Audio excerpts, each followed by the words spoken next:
Peygamberler ve Nebiler şehri Diyarbakır mübarek Ulu Camisi'nden sesleniyorum.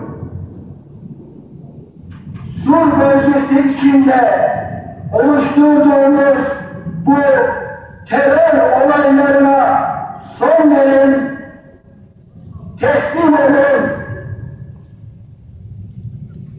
Burada yaşayan insanları daha fazla mağdur etmeyin, teslim olun.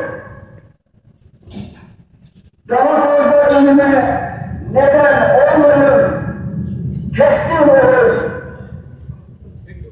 Devletimizin mücadelede kararları ortadadır. Ölümü değil, yaşamayı tercih edin. Teslim olun.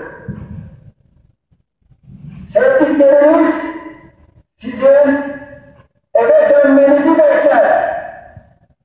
Teslim olun. Soğuk ve açlık içinde toprak altında yaşamayı değil, devletin gölgesinde sevdiklerinizle beraber yaşamayı tercih edin. Teslim olun.